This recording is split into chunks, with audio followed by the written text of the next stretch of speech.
নমস্কার, অমৃত সুরলহরীতে সবাইকে স্বাগত জানাই। আমি সুপ্রিয়া। আজ আপনাদেরকে শোনাবো ঠাকুরের অসাধারণ একটি গুণের কথা, যে গুণটির দ্বারা ঠাকুর তার ইন্দ্রিয় জয় করতে পেরেছিলেন। ঠাকুরের এই গুণের জন্য সকলেই ঠাকুরকে পাগল বলতো, কিন্তু ঠাকুর যে কি করে গেছেন তা তো আমরা আজকে দেখতে পাচ্ছি। আজকের দিনে দাঁড়িয়ে আমরা যত ঠাকুরের কথা আলোচনা করছি, যত তার এই গুণের অনুধ্যান করছি, তত আমরা মুগ্ধ হচ্ছি, সমৃদ্ধ হচ্ছি এবং আমাদেরও এ থেকে কিছু শেখার চেষ্টা করতে হবে। এজন্যই মহারাজ ঠাকুরের এই গুণগুলোর ধ্যান করতে বলছেন। আজ আমরা ঠাকুরের যে গুণের ধ্যানটি করব সেটি হলো সরলতা।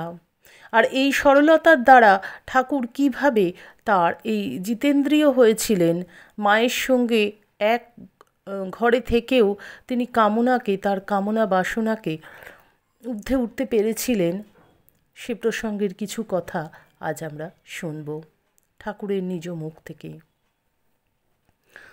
সরলতা। ঠাকুর বলতেন, সরলতা পূর্বজন্মে অনেক তপস্যা না করলে হয় না। সরল না হলে ঈশ্বরে চট করে বিশ্বাস হয় না, ঈশ্বরের কৃপা হয় না। সরলভাবে ডাকলে তিনি দেখা দেবেনই দেবেন, তিনি শুনবেনই শুনবেন। সরল হয় শেষ জন্মে। সরলের কাছে তিনি খুব সহজ। সাধারণ মানুষের মনে অপবিত্রতা ও কপটতা কম বেশি থাকে, তাই তারা সম্পূর্ণ মন খুলে কথা বলতে পারে না। মিথ্যা মিষ্টি কথার দ্বারা লোকব্যবহার চালিয়ে যায়। বেদান্ত বলেন, সত্য ও অনৃত মিলে এই জগতের লোকব্যবহার। কিন্তু ঠাকুরের মন ও মুখ এক ছিল, ফলে তাঁর আচরণে ও কথাবার্তায় কোনো অমিল ছিল না। শ্রীম একটি ঘটনার কথা বলেছেন। তিনি বলেছেন, কেশব সেনের ওখানে ঠাকুর খেয়ে এসেছেন। আমাদের বলছেন, কাউকে বলো না, তাহলে কালীঘরে ঢুকতে দেবে না। কারণ কেশব সেন ছিলেন ব্রাহ্ম সমাজের একজন, এবং ঠাকুরকে আমরা কথামৃতে পাই যে তিনি ওই দক্ষিণেশ্বরের মন্দিরে, রাধাকৃষ্ণের মন্দিরের উল্টো দিকে বসে বলছেন, মা একবার আমাকে দেখাস যে ব্রাহ্ম সমাজে কিভাবে উপাসনা করে, তারা কিভাবে ঈশ্বরকে মানে। আবার বলেই বলছেন, দেখিস মা, আমি ওখানে যাব বলে যদি এখানে ঢুকতে না দেয় তাহলে দূর থেকে দেখাস। এই যে ঠাকুরের সরল মনে বিশ্বাস, কোনো যুক্তি তর্ক রাগারাগি অশান্তি কিচ্ছু নয়, সরলভাবে বলা। তো সেই জন্য ঠাকুর ভাবছেন যে আমি যেহেতু ব্রাহ্ম সমাজে গিয়েছি, যদি কালীঘরে ঢুকতে না দেয়, ওখানে খেয়েছি, তাই জন্য তিনি শ্রীমকে বারণ করেছিলেন। পরের দিন দেখলাম খাজাঞ্চি যাচ্ছে কাছ দিয়ে। ঠাকুর নিজেই বলতে লাগলেন, দেখো কাল কেশব সেনের ওখানে গেছিলাম, খুব খাওয়ালে, তা ধোপা কি নাপিত খাইয়েছে তা জানি না। আচ্ছা, এতে আমার কি কিছু হানি হলো? খাজাঞ্চি হেসে বললেন, তাতে কি হয়েছে, আপনার কিছুতেই দোষ নেই। কেমন বালক স্বভাব। এই বালক স্বভাব যারা, তারাই পারেন ঈশ্বরের দর্শন। ঠাকুর এ কথা বলেছেন কথামৃতে। শিশুরা সরল হয়, কারণ তাদের মনে দেনা পাওনা, লাভ লোকসান বা কোনো স্বার্থের ভাব জাগে না। ঠাকুর ছিলেন শিশুর মতো সরল, তাই তাঁর শিষ্য বা ভক্তরা তার আচরণ দেখে মুগ্ধ হতো। আবার মন্দিরের কর্মচারীরা ভাবত লোকটা পাগল। ঠাকুর নিজেই বারণ করলেন যে আমি খেয়েছি, কাউকে বলো না। ঠাকুরের এই যে গুণটা, যে অসৎ কিছু করবেন না তিনি, তাই তিনি সত্য কথাটা বলে দিলেন। তিনি বলেছেন, সত্য কথা কলির তপস্যা। সেই সত্য কথা তিনি অকপট স্বীকার করলেন যে আমি কেশব সেনের বাড়িতে খেয়ে এসেছি।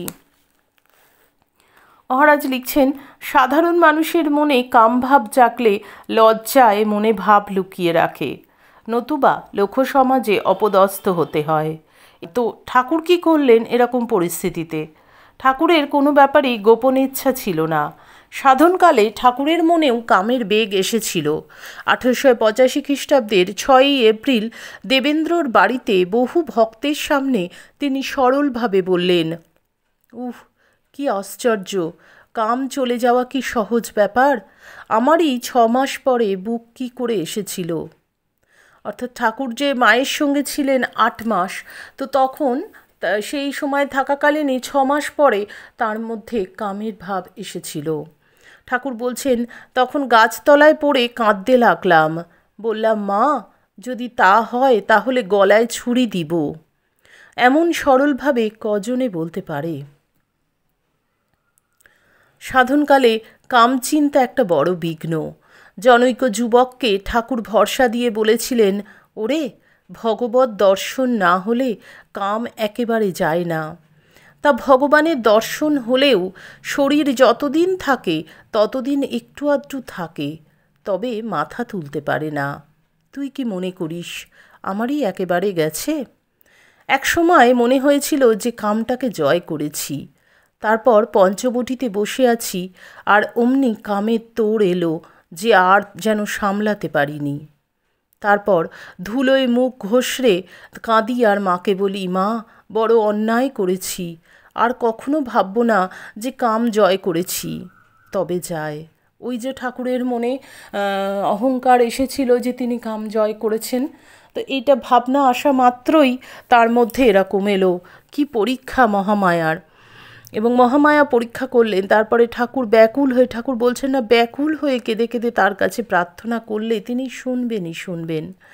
তো সেই প্রার্থনা করলেন, তখন তিনি শুনলেন এবং ঠাকুরের মধ্যে থেকে কামভাব চলে গেল। ঠাকুর বলছেন, কি জানিস, তোদের এখন যৌবনের বন্যা এসেছে, তাই বাঁধ দিতে পারছিস না। ওগুলো কখনো কখনো শরীরের ধর্মে আসে যায়। শৌচ পেচ্ছাপের চেষ্টার মতো মনে করবি। শৌচ পেচ্ছাপের চেষ্টা হয়েছিল বলে লোকে কি মাথায় হাত দিয়ে ভাবতে বসে? তার নিকটে খুব প্রার্থনা করবি, হরিনাম করবি ও তার কথাই ভাববি, ক্রমে ক্রমে বাঁধ মানবে। ঠাকুরের এই সরল স্বীকারোক্তি আমাদের মুগ্ধ করে এবং সাধনার বিঘ্ন ও তার নিবারণের উপায় জানিয়ে দেয়। জানবাজারে রাসমণির অন্দরমহলে একটা পুকুর ছিল। রানী তার চার মেয়ের ভিতর যাতে গণ্ডগোল না হয় সেজন্য বিষয় ভাগ করে দেন। একদিন মথুরবাবুর স্ত্রী বা সেজগিন্নি অপর বোনের ভাগে পড়া ওই পুকুরে স্নান করতে গিয়ে কিছু শুশুনি শাক তুলে আনল। ঠাকুর তা দেখে বিশেষ উদ্বিগ্ন হলেন। এমন সময় রানীর যে কন্যার ভাগে ওই পুকুর, তাকে দেখে ঠাকুর সব বলে দিলেন। সে হাসি সামলাতে না পেরে বলল, তাই তো বাবা, সেজ বড় অন্যায় করেছে। এমন সময় সেজগিন্নি সেখানে হাজির। বড় বোনের হাসির কারণ জেনে সে বলল, বাবা, এ কথাটিও কি তোমার ওকে বলে দিতে হয়? আমি পাছে ও দেখতে পায় বলে লুকিয়ে শাকগুলি চুরি করে নিয়ে এলুম, আর তুমি কি না তাই বলে দিলে, আমাকে অপদস্থ করলে। এই বলে দুই বোনে হাসতে শুরু করলো। তখন ঠাকুর বললেন, তা কি জানি বাবু, যখন বিষয় সব ভাগযোগ হয়ে গেল তখন ওরূপে না বলে নেওয়াটা ভালো নয়। তাই বলে দিলুম যে উনি শুনে যা হয় বোঝাপড়া করুন। কি সুন্দর সরলতা ঠাকুরের! মানে রানী রাসমণির যে 4 বোনের বাগান, 4 জনের পুকুর ভাগ করে দিয়েছেন, তো বড় বোনের ওখান থেকে সেজ বোন শাক তুলে নিয়ে এসছেন না বলে। ঠাকুর সেটাও দেখে সহ্য করতে পারলেন না। যেহেতু ঠাকুর দেখেছেন, ঠাকুর সাথে সাথে বলে দিলেন।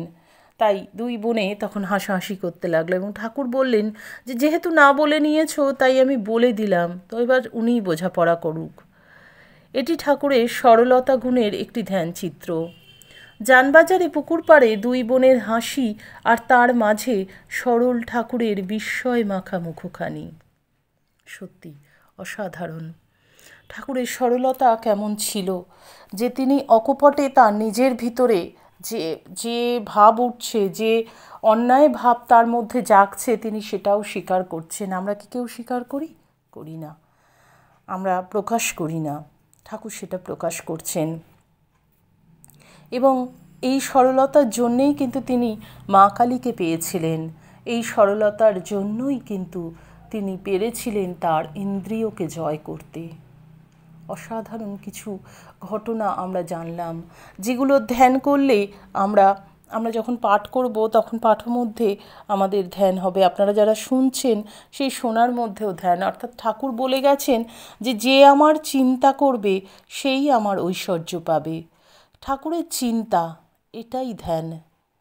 কি বলবো, মানে মহারাজ পূজনীয় স্বামী চেতনানন্দজি মহারাজ এত সুন্দর সহজ সরল করে আমাদের ধ্যানচিত্র বলে দিচ্ছেন, এর থেকে বেশি সরল বোধহয় ঈশ্বরকে পাওয়ার উপায় আর কিছু নেই।